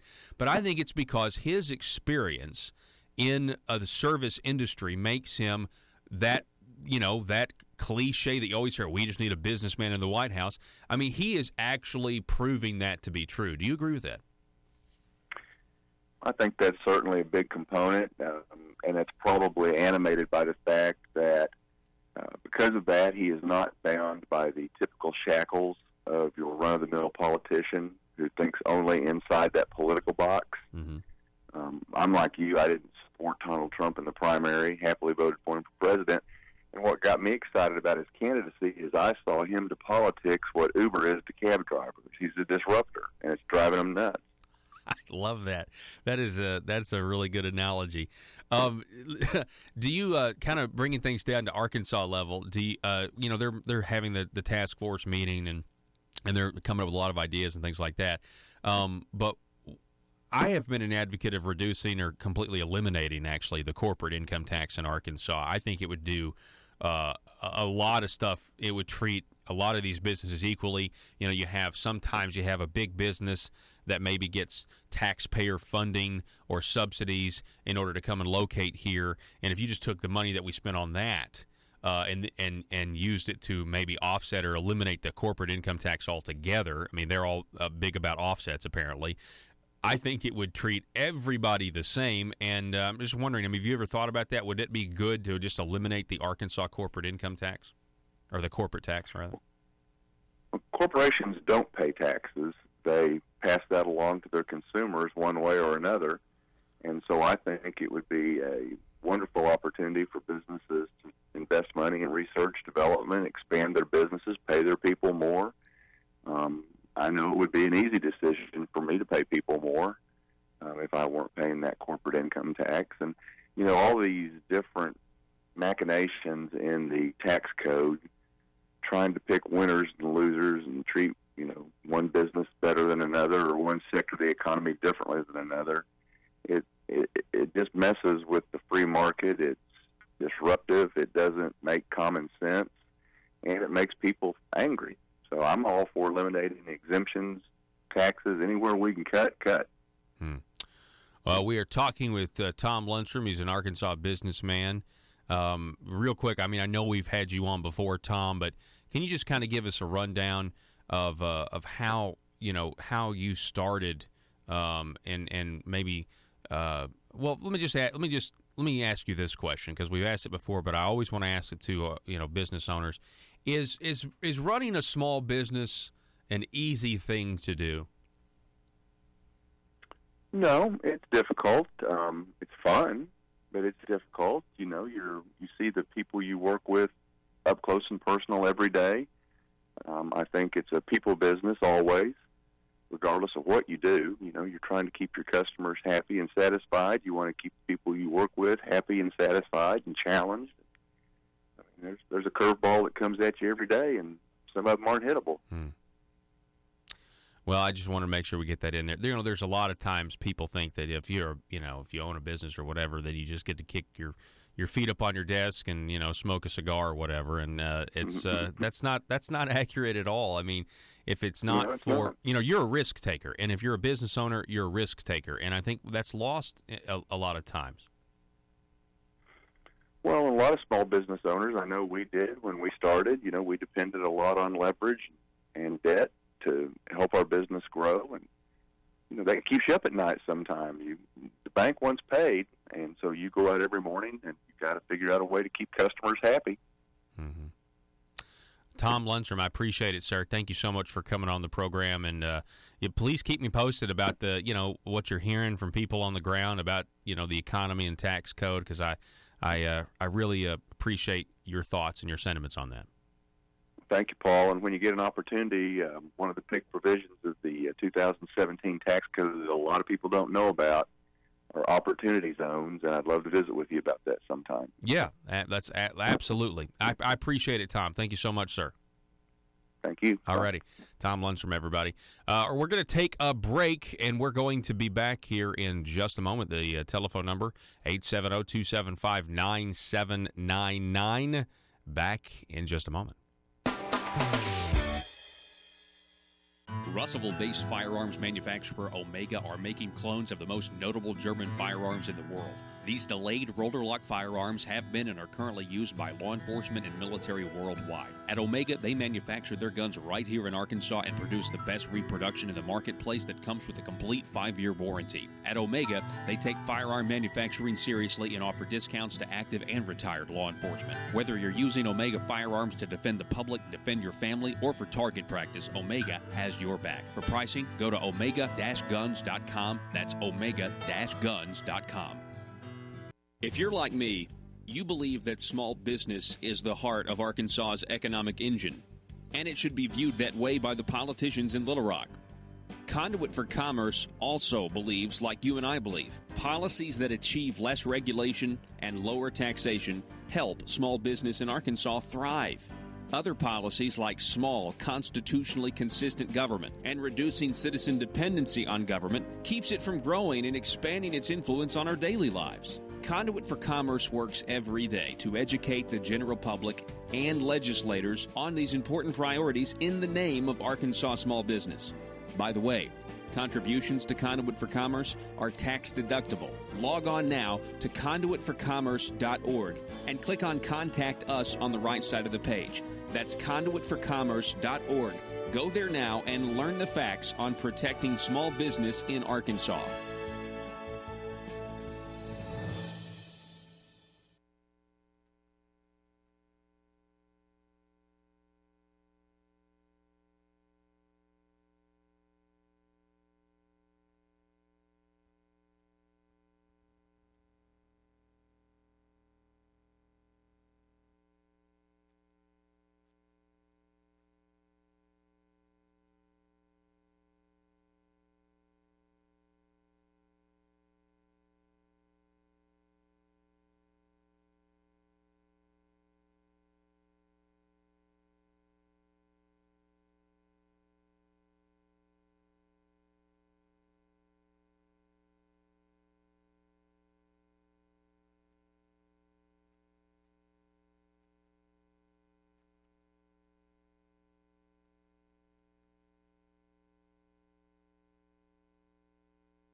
In a world full of constituents with social media accounts, bloggers just looking to increase their page views, and a talk radio host who generally is just the worst, how are Little Rock's elite supposed to conduct business with such a lack of privacy?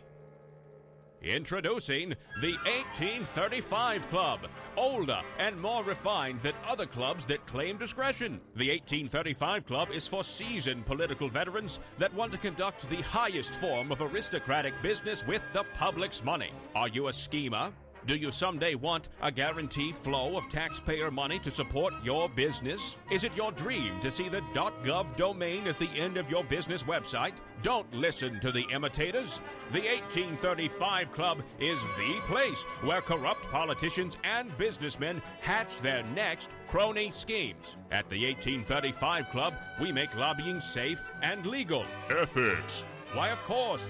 All business is done in an ethical manner. Just look for the sign above the door that reads, loophole. Are you tired of the Capitol Police restricting your access to the roof after a perfectly good night of drinking? The 1835 Club has libations and a perfectly good roof. Other crony clubs that promise discretion try to lure you in by advertising bars made out of aeroplanes. Well, at the 1835 Club, instead of an airplane fuselage, we've got a space shuttle. No, not a bar. We've got an actual space shuttle that makes a daily run to the moon so members of the 1835 Club can have some real privacy away from the bloggers and taxpayers. Are you an Arkansas aristocrat?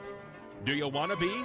It's the 1835 Club, and we work tirelessly to make sure the good old boy system remains alive and well.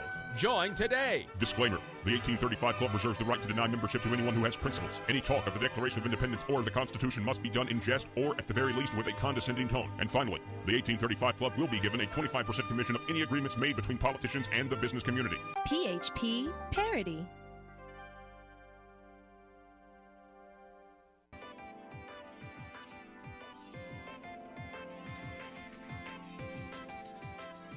Conduit News Radio with Paul Harrell is building a liberty machine. Find out more at conduitnews.com. You remember the guy who took his car and essentially ran into the Ten Commandments monument that they had to, redo and reorder, and then they put all these barricades in front of it. Yeah, he got out of jail, or he was ordered released, I guess. A judge ordered that man released who destroyed the Ten Commandments statue because he was acquitted based on mental health grounds, even though the same man destroyed a Ten Commandments statue in Oklahoma. Apparently he's kind of nuts, but he keeps doing the same thing.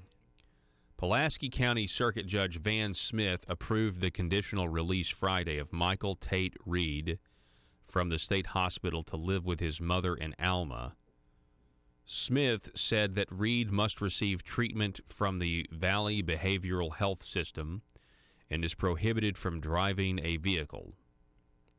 The order, which, according to Andrew DeMello, is in effect for 5 years, also prohibits Reed from drinking alcohol or using illicit drugs and says he'll submit to random drug tests. The order also requires Reed to meet with state mental health compliance officers on a regularly scheduled basis. A judge in May acquitted Reed of destroying the monument outside Arkansas's capital with his car after an evaluation said Reed lacked the capacity to follow the law at the time. A replacement monument now stands in its place with 4 concrete posts, in case anybody else gets any bright ideas. Anyway, so the guy gets, he gets acquitted based on, mental health reasons. But he did the same thing in 2014. That's what's crazy. Reed destroyed a monument in Oklahoma City. Oklahoma didn't prosecute him, though, because of concerns raised over his mental health. I wish Oklahoma would have. They would have saved us a little money. So he at what... I just am like, at what point, how many monuments would this guy have to destroy before we say, you know what? Hopefully this confinement or whatever is going to be better, and he'll be living in Alma, and will be under strict supervision. I'm reminded there's that one scene in that movie, The Other Guys, with Will Ferrell, when they're trying to get to the crime scene before the other detectives so that they can be the best detectives, and he decides to floor it to the crime scene, and before he punches the gas, he just says, America. I feel like that's kind of the state of mind this man was in when that's what they think. They think that the misguided interpretation of what separation between church and state means, which is nowhere in the Constitution, they think that by knocking down Ten Commandment statues, those on the left, that they're standing up for America. When in reality, they're standing up for every country that is not, every country that believes that, you've got to control religion and that the government gets to dictate to churches what they can and can't do. That is the standard. That is the standard default mode of human history. Of course, America is the exception to that rule, and that's the whole concept of American exceptionalism. And having the Ten Commandments on the Capitol grounds does not violate the separation of church and state, because Congress made no law mandating that you have to believe in the Ten Commandments, or they made no law. But see, they think that, favoring one religion over another is unconstitutional. Well, then if that's the case, you got to redo the entire document of the Constitution. Because the Constitution, I got news for you, folks. The Constitution of the United States favors one religion over other religions. Do you know how I know? Well, no, not just the writers. A lot of our founding fathers were theologians of the highest order. You read their writings, their reliance on the supremacy of God is amazing, and it's something to learn from. But here's just a little minutia for you. In Article 2, that's the executive branch, right? Yeah. So you got Article 1, which is the legislative branch. Then you get the executive branch, Article 2, and the judicial branch in Article 3. Am I right about that? Sometimes I get 2 and 3 mixed up. I'm not the only one. 1 second. I'm pretty sure it's executive. Yeah. Article 2, United States Constitution, section that makes the executive branch. All right, so yeah, it's the executive branch. Now, buried in Article 2, it gives the it gives the president the power to veto or to sign legislation. And the Congress votes to send legislation to the president's desk. And there's a clock that starts ticking when that happens. And the president has X amount of days to sign or veto the legislation. And if he doesn't act, there are a series of other things that can happen after that. Well, do you know that when it comes to counting the days, that Sunday is never counted? Meaning if they sign the legislation on a Friday, Saturday would count, but Sunday would not count. Monday would count, but you get to the next Sunday, it doesn't count. It doesn't count because that is a day where you're not supposed to be working. That is a very, and out of all the days, if you look at all the days that have religious significance throughout the week based on, history, Sunday is the day. That is the day that's set aside for Christians. There are no other religions that do something special every week on a Sunday. It's a Christian idea. And so even that in and of itself is embedded in. And so for them to say that the Founding Fathers agreed with the current interpretation of the First Amendment when it comes to religious freedom, they clearly didn't. They clearly didn't. If they agree with the left and they agree with the ACLU and everything else, why did they put the exemption for Sundays in there? Well, it's because there's a Christian bias in the Constitution of the United States. I'm not afraid to say it. But then again, that doesn't mean that Congress made a law establishing a religion, and that's what the First Amendment says, that Congress shall not make a law. It's just been grossly misinterpreted.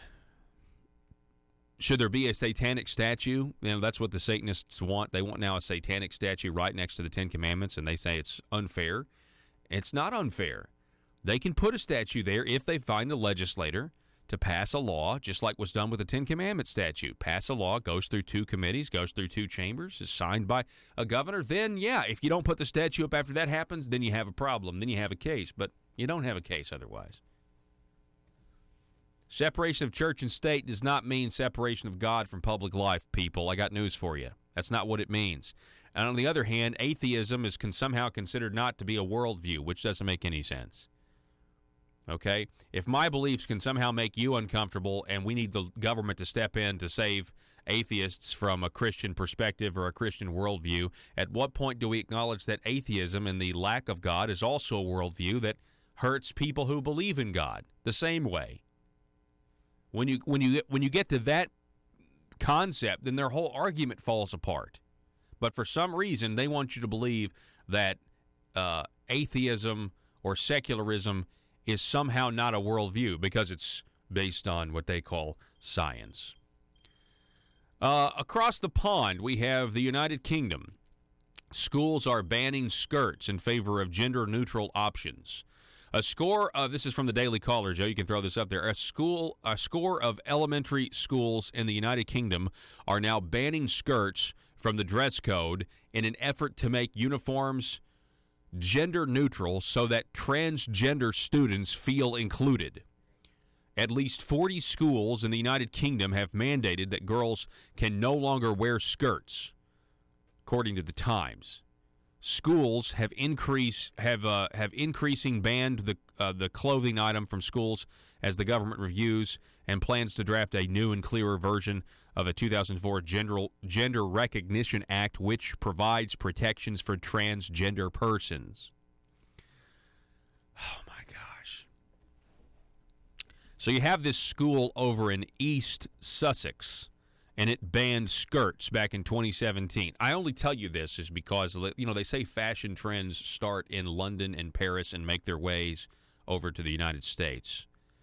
And so if they're banning skirts for schools that require your students to wear uniforms across the pond in Great Britain, it seems that it's only a matter of time before they ban skirts at private schools here in America. Wouldn't you agree? And it doesn't have to be private. There are public schools that require a dress code as well. Crawshaw Academy is considering joining the long list of elementary schools that now ban girls from wearing skirts to school. Coppleston High School in Ipswich has also barred girls from wearing skirts in addition to its ban on skinny jeans and facial piercings. Woodhay High School even called skirts, quote, undignified and embarrassing because girls could expose themselves when sitting down, cross-legged, or walking upstairs. But we have the Huffington Post reporting, quote, my daughter would not be happy about that. She's 10 years old, and she's a real girl's girl. Oh, no. What in the world could that mean? Is she embracing gender stereotypes? Quote, I think girls should be allowed to be individuals. And that's exactly right. I just have to make an observation here. You know, we are to the point now, ladies and gentlemen, where I'm not so sure institutionalizing kids to the level we are in the public school system is actually doing them any good. And it really shows you a slippery slope, you know. We don't need to promote individual rights because you don't have individual rights. And in many cases, that's true when you're in school and that sort of thing. You have to submit to authority. But what do? They, you know, because here in America, okay, we're going to start making the kids wear uniforms. Okay, all right. We're going to make them wear uniforms. Going to eliminate that concept of individuality. But what happens then when the government starts to change the definition of what gender is, what biological sex is, and they start kowtowing to the political correct elite like they always do? What happens then when they now say, well, now your daughter has to wear slacks and has to dress like everybody else, has to dress basically like a boy, like a man? We want to eliminate any sign of femininity. You know, you get to the point where you start to think, you know, we're to the point now where it's possible that the public school system is actually detrimental to kids. I mean, if it gets to this point. And it even goes beyond the good intentions of the teachers. I mean, are they setting up a system and an infrastructure to where even if you have the best teacher, the infrastructure that good teacher is operating in is still a net negative on your child? We may be approaching that point. Arkansas, we'll see you tomorrow for Johnny Cash Friday. Be safe.